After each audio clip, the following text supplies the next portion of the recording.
Hey there, everyone. My name is Bart Winkler. Good morning, everybody. I got Zach Gelb with us from the Zach Gelb Show, frequenter of fourth base. Oh, I love popping on 1250 and hearing you talk fourth base, Gelby. My favorite restaurant in Milwaukee. And you took me there. So I have to thank you for the endorsement for probably many reasons, honestly. Yeah. I took you there and you paid. Did I?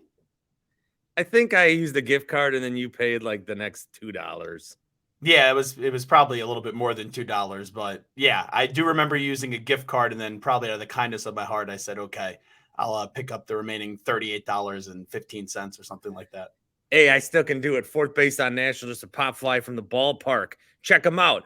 Okay, so Zach Gelb, not only of the Zach Gelb Show. It's in the movie Major League, by the way. It was in Major League. People, how about that?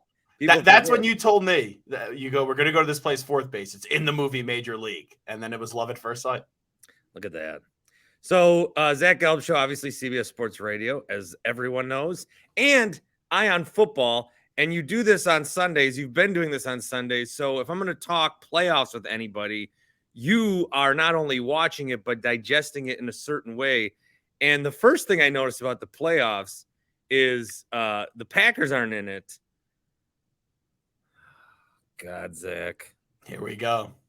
I'm just waiting for you to just start screaming about Aaron Rodgers. But if I know Bart the way that I think I know Bart Winkler, and don't get me wrong, folks, I do believe he will eventually have a freak out during this podcast. Either I will get it out of him or I won't have to do anything, and he'll just start to rip his hair out of it right off the top of his head as he's doing right now. That was embarrassing. It really was, but I kind of feel as if you're just defeated at this point and you're just over all of the is Rodgers coming back conversation. Because I don't know about you. I'm exhausted, and I've only really been supporting Wisconsin sports so hard for like the last 3 or 4 years, but I'm exhausted.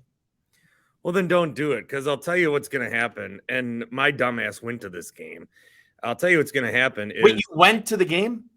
Yeah. Against the Lions? I went. Jeez. Man, that's rough, Bart. Saw it live. Did you actually go? I for some reason, I don't believe that you went. No, I went. I'll show you pictures of me being sad.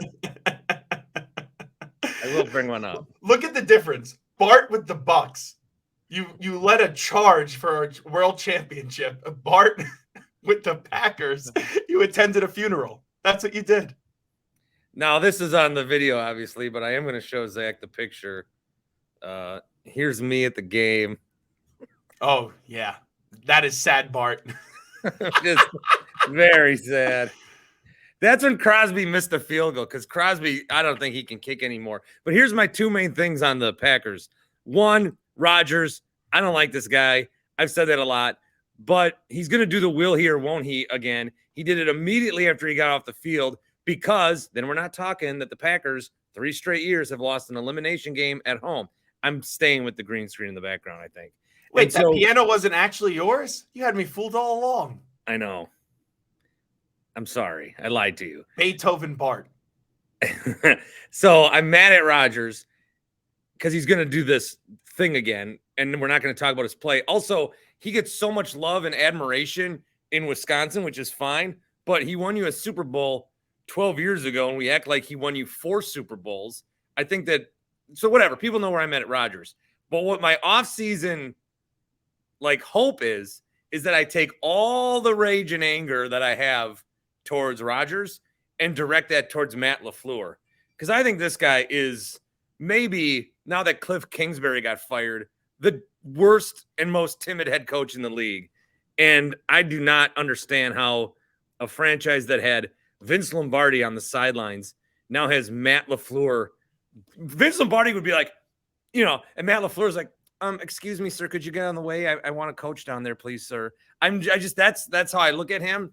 I don't like him as a coach. He's a fine man. But you shouldn't voice your frustration all towards him, because here's why. Don't get me wrong. I think the guy's an overrated coach. I got a lot of pushback when 2 years ago I didn't put him in my top 10 coaches in the league, and I finally waved the white flag and put him in at number 10 this year, and he will not be in my top 10 for next year. You look at the last 3 years, Bart, with how the season just ended for the Green Bay Packers. People blame LaFleur more than Rodgers for that game up against Tampa Bay. People blame the special teams against the 49ers more than Aaron Rodgers. This year, this is all on Rodgers. This is all on the offense for the way that season ended on Sunday night where they lost 20-16. So I know that you are fed up with Rodgers, but I think you should bitch about Rodgers a few more days before you get to LaFleur, because Rodgers, as great as he is, has gotten a pass the 2 previous years when the season ended, which, oh, by the way, I don't need to remind you, he did nothing when he had the football down 5 twice and went 3 and out against the Buccaneers. I had 1 touchdown drive to start the game against the 49ers. Pass. No one wanted to blame him because they're probably afraid he was going to leave. And then this year, even though he is a great quarterback, going to Hall of Fame, I get that, he failed when the moment was the brightest on Sunday night. And that was an embarrassing way, and it's all in the offense. Well, I can't do that. I've been going crazy with each show this week that I've been doing, because I try to, I don't know if my voice is just getting stale amongst the Wisconsin sports fans or whatever, but all I do is I look on Twitter and the Packers Twitter community, and people are just saying, if this is it, we love Rodgers, we love you. I mean, not every playoff loss was his fault, but in the last 20 years, I did the math, and there's some Favre included here. In the last 20 years, the Packers season, and I'm going to count the Lions game as a playoff game, has ended 16 times. 1 was a Super Bowl. 7 were on the road. 8 were at Lambeau. There was this Lambeau mystique. Growing up, it was Lambeau mystique. And then Michael Vick comes in here, runs all over us. And then since then, it's been awful. The Vikings have beat us. The Giants have beat us twice. The Niners have beat us. And now you have the Lions, the Buccaneers, and the Niners 3 years in a row beating you at Lambeau Field. And these are the conditions that you think you want, right? Lambeau, cold, they're going to run it. And instead, one thing I said this week is the Packers have trotted out 39-year-old Brett Favre back in the day, and now 39-year-old Aaron Rodgers. Look, I'm 39, I think. Soon, I'm up there. But I don't like going outside when it's cold to get the mail. And now you're asking 39-year-old men to play football in this? It's just, they have to get off this Rodgers ride. I pray so desperately. However, I don't want to see him anywhere else, because that's going to suck too. Because then there's going to be twice Zach, I just want him to retire and Well, it's not going to happen. Yeah, just please. He's going to be back starting in Green Bay next year. And you know what Rodgers is?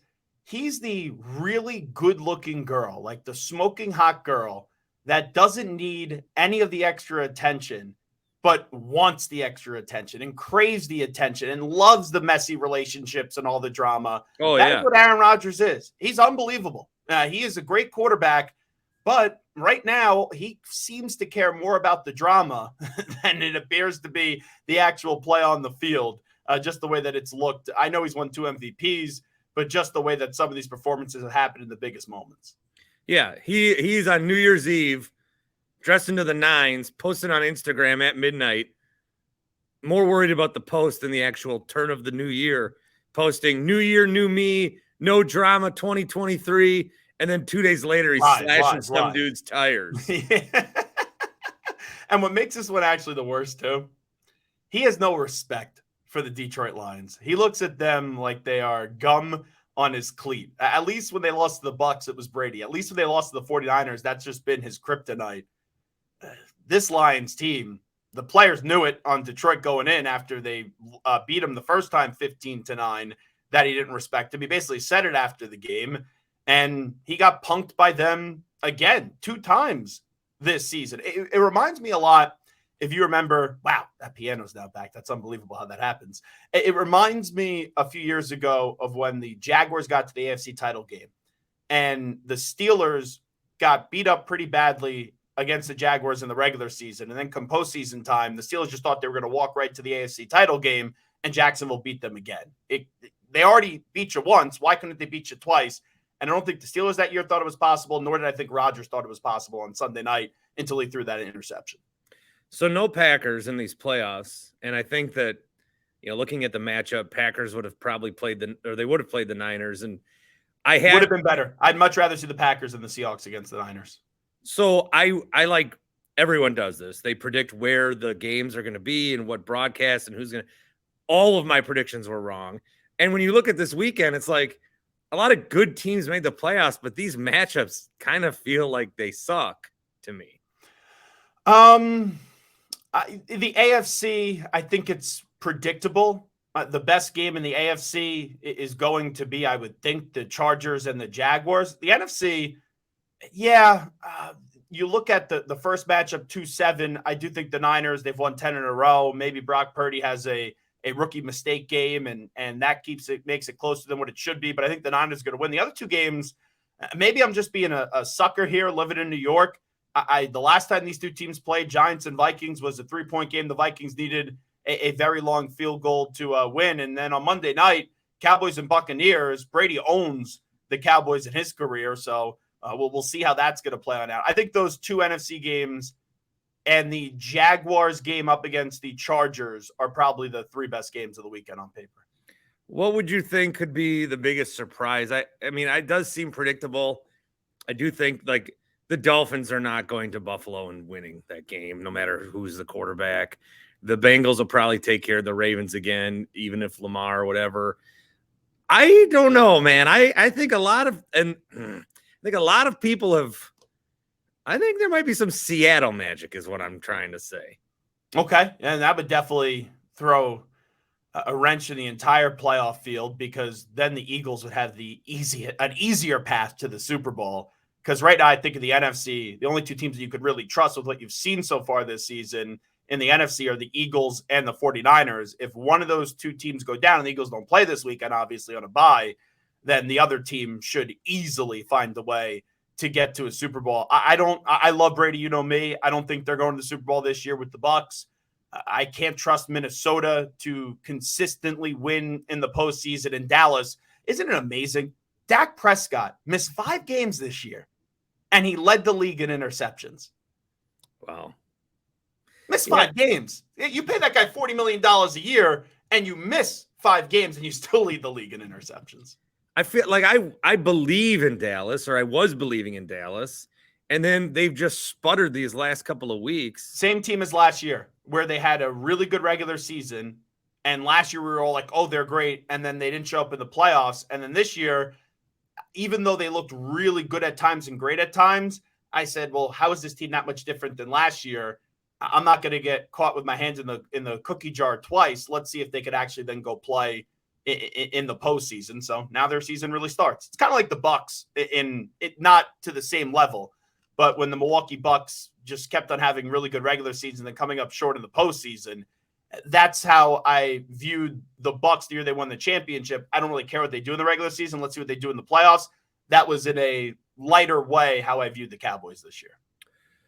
Yeah. Bucks won this week. They beat the Knicks. How about that? That was fun. Yeah, I'm going to be honest with you. The NBA right now, I just can't get into it yet. Well, all it is, Gelb, is MVP race. That's all anyone talks about is a stupid MVP race. I don't care. Yeah, and maybe it's because the Warriors haven't been as good as what we thought. We know the Lakers have been horrible. Right now, I know the Celtics have been good. The Nets now with Durant getting hurt. The Bucks, even though it seems like there's some problems there, I think they'll be fine. There hasn't really been storylines that make me jump up and down and get excited. Even an NFL season that has been surprising, but there hasn't been a lot of dominant teams this year. And I always watch the NFL first, but you kind of look in other places. Quite frankly, I've been watching more hockey than hoops. Oh, I don't think I've seen a second, I don't think I've seen 1 second of hockey. You should come to New York. I'll take you to a Rangers game. You'll have a good time. Okay, sure. I'll just get on a plane and go. Gelb Force One will come get you. Don't worry. Oh yeah. I forgot I have the free service of Gelb Force One. Before I get back in the NFL, since we went a little bit, what? I mean, the playoffs going to expand for college, but it's not even that it was a blowout. Georgia. It was just like that game just exists. It's all the season ended on New Year's Eve.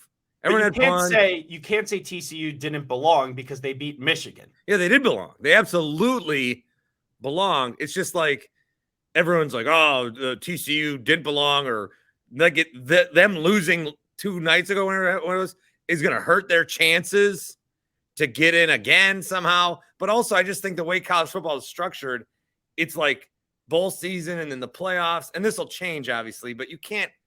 Everyone's in the NFL right now. You can't just throw a random college game. I know it's the championship game, but it just seems so out of place. Well, it just continues to show you, and we know that in not this upcoming season, but the year after that, they're going to go to a 12-team college football playoff. If it wasn't for money and just fake excitement because the bowl games really don't matter anymore, so you want to make some of those games mean something or appear to mean something, there is really no need other than just greed to expand the college football playoff. There's never been a year where I've said we need more teams, or the 4 teams that got in, this team got screwed 5 and 6 that did not get in.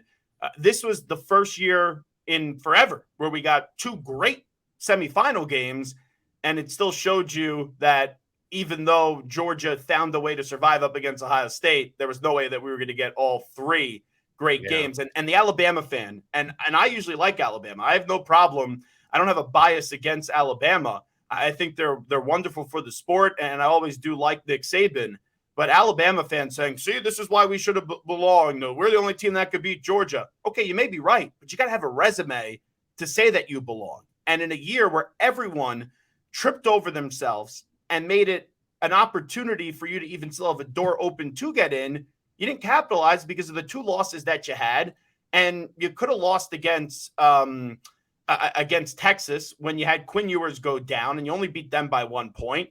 And then up against A&M, that wasn't a convincing game. If Jimbo Fisher knew how to call a play down inside the 5-yard line, you would have lost that game. So I don't want to hear from the Alabama fan, we should have been there. We could have taken down Georgia. You may be right, but you didn't have the resume to deserve to get in the 4 teams.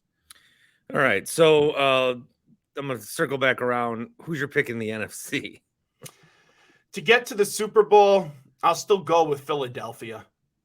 The 49ers, what they've been able to do, a 10-game win streak when you're down to your 3rd-string quarterback and Lance gets hurt, then you go back to Jimmy G, then we all start to like Jimmy G again. Then Brock Purdy comes in, and he's been rocking out with his Brock out, and he's been looking pretty awesome, obviously, with one Brock Purdy. Yeah, wow, it's always a tongue twister when I say that. I always feel like I'm going to stumble and say something that I'm not allowed to say, but I felt a little bit more comfortable doing on a podcast than when I do that on the radio. Yeah. Even though the 49ers made the best roster in football, just the Eagles being at home, the Hurts does concern me a little bit just because of the injury, but being at home, I think, is going to be a big advantage for them. And to only win 2 games to get to the Super Bowl, I like Philly coming out of the NFC.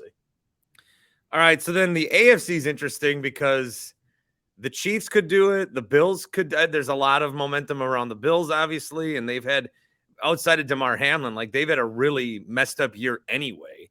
Yeah, with everything that's gone on with them. I mean, the season started with them rallying around Dawson Knox with his brother, and then snowstorm after snowstorm. I mean, it's shooting too. Yes, that. I mean, it's just been. There's been a lot, and it's very, it weighs on them. But also you can, rally and motivate from that. So Kansas City, Buffalo, or the Bengals, I think you can throw in that mix. Bengals will probably play Buffalo next weekend if they both win. Is that right? Yeah. If that does not happen, I would be shocked. It means that either Tua got cleared and just had a dominant performance in Buffalo, or Lamar plays and just has his coming out party in the postseason. I would be shocked if next weekend we don't get Bills and Bengals in the divisional round. And by the way, in the AFC, I would order them right now. Bills 1, Bengals 2, and then Chiefs 3. And I almost put the Bengals in at 1, because even though everyone thinks Mahomes is the best quarterback in football, and there's a great case, obviously, to make for it, what Joe Burrow's doing, and I know Josh Allen is absolutely sick, like trying to rank those 3 is so tough. But Burrow, every time you watch him play, there's just this cool, calm factor to him. And we know that he beat Mahomes now 3 times, and he took the Bengals in his first full year as a starter to a Super Bowl. I really want to go and say that Burrow and the Bengals will get back to the Super Bowl, but I just keep on circling back to Buffalo. And it just, when I have to say words that come out of my mouth, I just keep on saying that it's going to be Bills and Eagles. Well, with Buffalo too, they're gonna. We're going ahead here. By the way, divisional round weekend. It was just announced that I will be hosting on CBS Sports Radio on that Saturday. Oh, are you? Yeah. Wonderful. What day? Saturday the 21st. Okay. So what time are you going to be on? 5 to 10 Eastern. So there'll be games going on. Okay. So you won't be doing play-by-play, but you'll basically be doing play-by-play. That's what you got to say. Yeah, we'll be talking about the games as they happen. And so I think that'll be fun. That'll be fun. I did your show a couple of weeks ago. It was during what game was it? Oh, the Jets game where they benched Wilson. Oh, Jets Jaguars. Yes. And yeah. I remember a certain talk show host that was filling in for me that day by the name of Bart, and I think his last name was Winkler, was saying that the over is the easy play in this game, and that was one of the bad offensive games that you'll ever see. But you took a contrarian take, so I respect it. Well, one thing I do too when I'm on your show is in the second hour, all the Wisconsin stations join that are CBS Sports Radio affiliates. Mm-hmm. So I do make sure to shout them all out by name. And I've been saying, and most of these fine stations anchored by one of the titans of radio, Bill Michaels. I do. Look at you. I didn't even have to bring up Bill now. You feel a little bit on the free side now. And that was my favorite part about when I used to do your show when you were on The Fan, is when I would call in and just find ways to awkwardly drop Bill Michaels, because I knew the whole background story with you and Bill, and I think all the listening audience did. But for whatever reason, they didn't want you to talk about that. So I couldn't. I knew I could talk about it, so that's why I basically did it for you. I could verbally eviscerate and verbally destroy anyone on staff or anyone ever, but I could not bring up this man's name for some reason. I don't know. Now, I have no problem with Bill Michaels other than you have a problem with him. I've met him at a bunch of Super Bowls. He's always been nice to me. But my favorite was when you were filling in the afternoon. I think it was with Rami, or maybe it wasn't Rami, but you're doing the afternoon. And for some reason, I was on, and I said, the best part about being on in the afternoon, Bart, you're missing the lead here. You're burying the lead, is that Bill Michaels will be listening to you on the way to the early bird special. That was my favorite line that I ever had about Bill Michaels to you. I once did 20 minutes. Because he's got a very distinct way of his show. I mean, he's got So I once just opened an 8 o'clock hour. I had little to talk about. And I just did I was me, but I was doing all of Bill's catchphrases and all of his. It's the one time that Rosen hotlined me. Oh, really? Oh, yeah. You got the hotline call for Mitch? He said, whatever you are trying to do, you need to stop it right now. And then I went to break. Anyway, hey to Mitch. So I'll be in for the divisional round, which should be some good games. I think that with the Bills and the Bengals having to play each other, I'm glad it's not in Cincinnati. I never want to see those two teams play in that stadium again. It's just, it's weird after what happened. But then if the Bills win, it's an AFC championship game at a neutral field. I don't know where they're going to do it yet. I would love to see it outside since it's supposed to be outside anyway. But then that, I think, favors the Bills. So does it, though? If they're going up against Kansas City in an AFC title game, both of those teams are outdoor teams. Yeah, but I don't think, correct me if I'm wrong, I don't think Kansas City, haven't they been in 4 straight AFC games now? Yes, all at home. All at home. All at home. I don't think Mahomes has ever played in a road playoff game. Yeah, so they're the number 1 seed, and that would essentially be his first road playoff game. That's pretty wild. It's on a neutral site, but if it is on a neutral site, and I don't know where they're going to schedule the game, that's going to be more so, and you'll see how they will divide up the allotment of tickets too. It'll be at the University of Missouri. Bills fans. At Kaufman. Regardless, Bills fans are going to take over the stadium. Oh, yeah, with the tickets, yeah. However they allot that. There was a snowstorm in Buffalo, and they moved the game to Detroit, and still somehow that stadium was packed with Bills fans. Oh, yeah. Yeah, I met him. I went out there. It was passionate fan base. I appreciated that. So out of the AFC then, You say Bills, Eagles. I want to see Bills Cowboys because I want to see a Super Bowl rematch. That's just what I like. I like when the Super Bowls are a rematch from a Super Bowl I watched when I was a kid. But I would say Eagles. I'm going to take the Eagles over the Niners, and I'm going to go with the Bills. But God, I hear what you're saying, Gelby, because I'm thinking Bills, and then as soon as I'm ready to go Bills off my tongue, Burrow, like a little Bengal comes running across my brain. Little Joe Burrow. Well, let me ask you this. So I think everyone's in agreement that right now the only 5 teams we could see getting to the Super Bowl are the Eagles, the 49ers, the Bills, the Chiefs, and the Bengals. Who then would be the 6th team? If you could pick either conference, and you would just say if those 3 teams go down and those 2 teams go down in the AFC and the NFC, who's then the next team that you have the most confidence in? I'm going to go back to Dallas. I think I would take – now, they could lose this weekend. And I don't know. I don't have a lot of faith in their coach. I would probably go the Chargers just because of the talent that they have on that team. But I don't think that the Chargers are actually getting to the Super Bowl. Who do you think wins that game Saturday night? That's an even spread right now. Yeah, that makes me think that Vegas knows something that we don't know because I think a lot of people are going to be on the Chargers. So even though I just said that if it's not those 3 teams of the AFC, it would be the Chargers.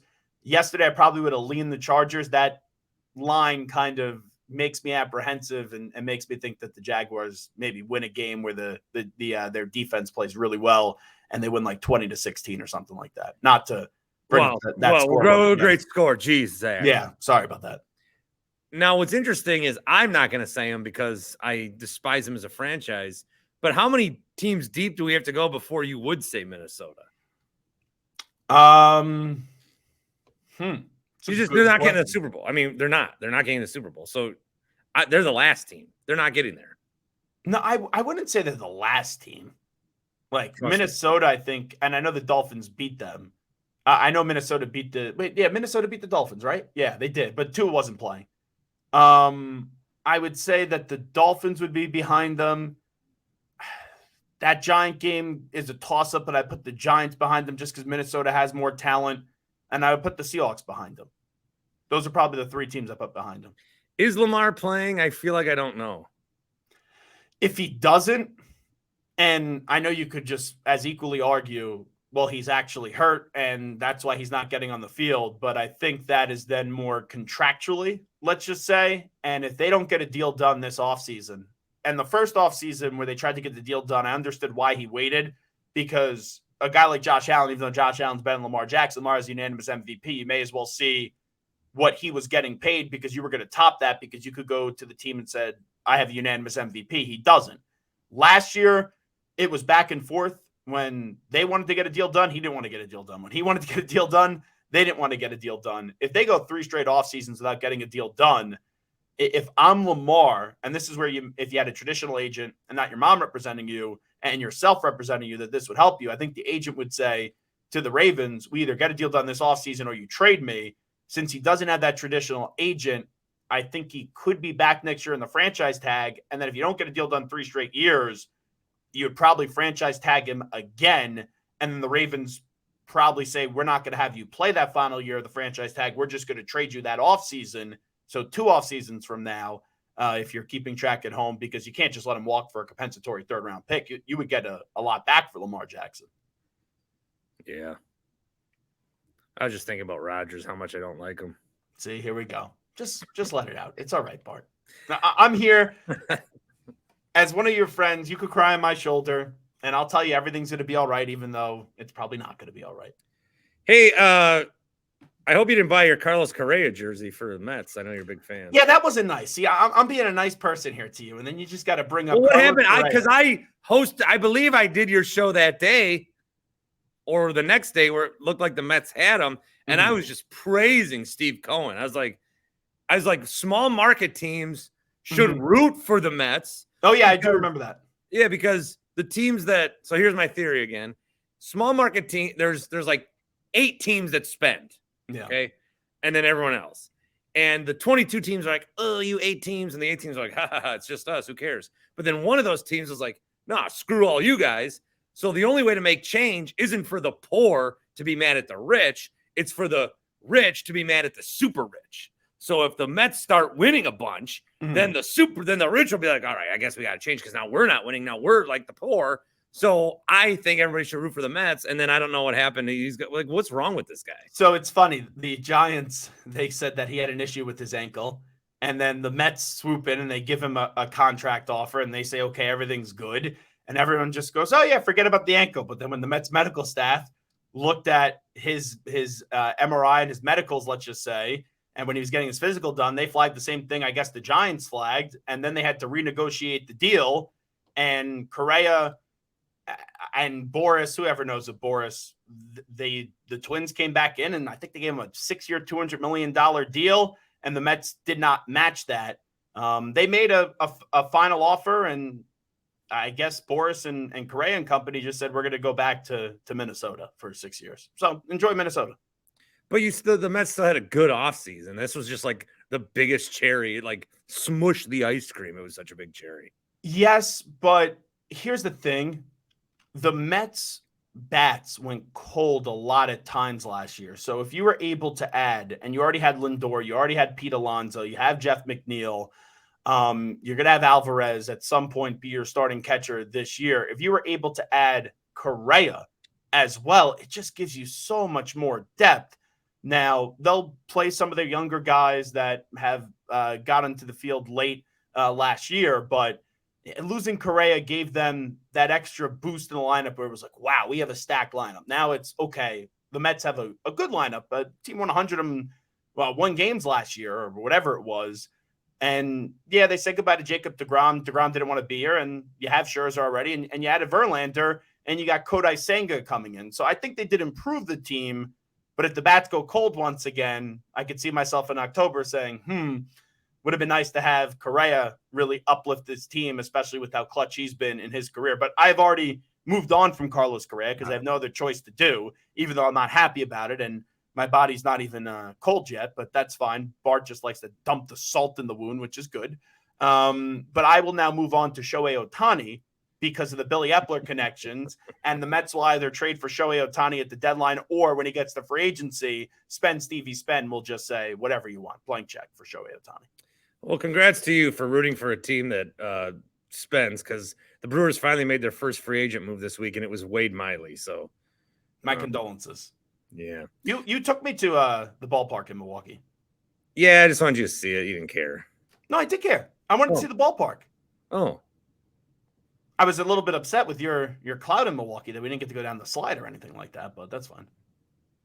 Yeah. See, I'm more liked by like the people in the cheap seats than the people in the front offices around here. Shocker. Yeah, believe it or not. Zach, always appreciate anything from you. You've been a great friend, a true advocate for this podcast, and my career not dying essentially yet. So thank you. I guess you're welcome. I appreciate it. Thanks so much, Bart. Yeah. Thanks, Zach. Hey, thanks, bud.